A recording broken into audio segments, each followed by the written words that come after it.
कभी सोचा है कि एक दुबला पतला एकदम साधारण सा दिखने वाला इंसान जिसके पास कोई हथियार नहीं था, वो दुनिया की सबसे बड़ी ताकतों में से एक कैसे बन गया?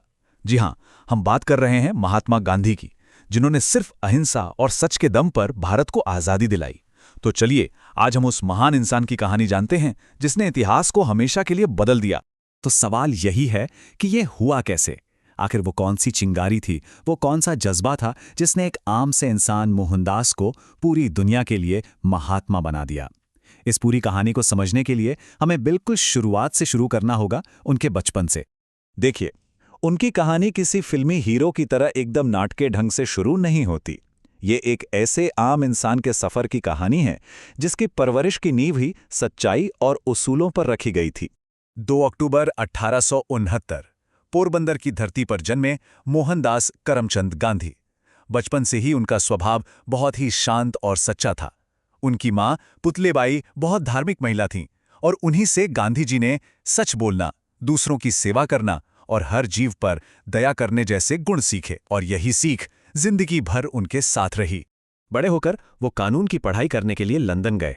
वहां से वकालत की डिग्री लेकर भारत भी लौटे।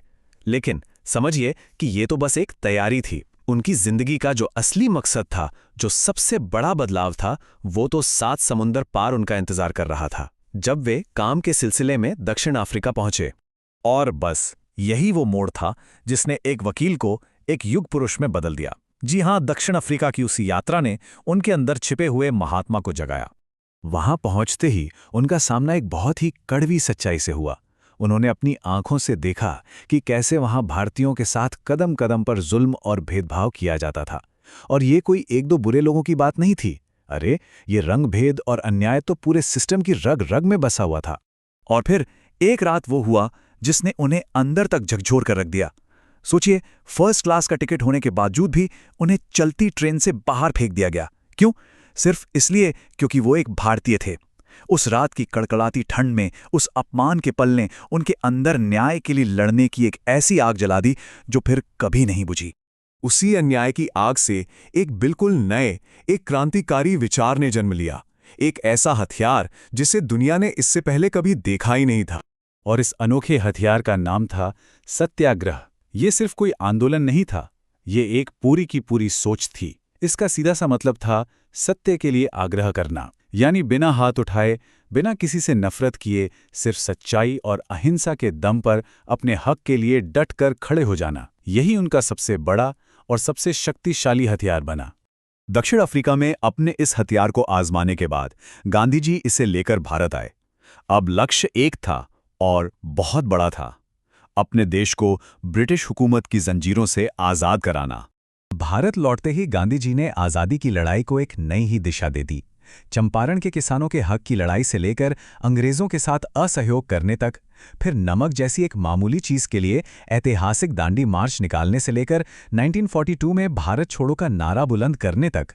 कमाल तो ये था कि उनकी सिर्फ एक आवाज पर पूरा का पूरा देश एकजुट होकर खड़ा हो जाता था। पर गांधी जी की असली ताकत सिर्फ उनके आंदोलनों में नहीं, बल्कि उनके अपने जीवन में थी। वो खुद एक बेहद सादा जीवन जीते थे, रोज चरखा चलाते थे ताकि देश को आत्मनिर्भरता और स्वदेशी का संदेश दे सकें।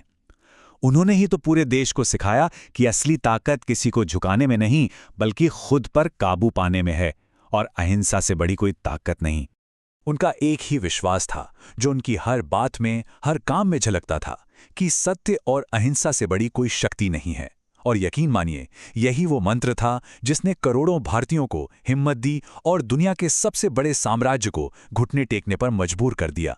कहते ना कि एक इंसान का शरीर तो खत्म हो सकता है, लेकिन एक महान विचार हमेशा जिंदा रहता है। गांधी जी का भौतिक जीवन समाप्त हुआ, पर असल में यहीं से उनकी अमर विरासत की असली शुरुआत हुई।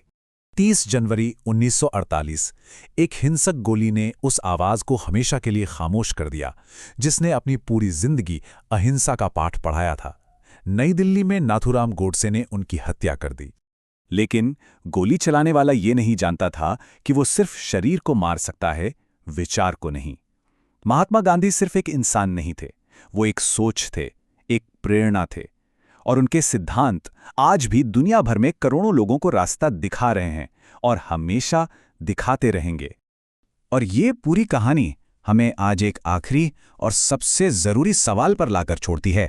आज की इस नफ़रत और बंटवारे से भरी दुनिया में गांधी के सत्य और अहिंसा के विचार कितने मायने रखते हैं?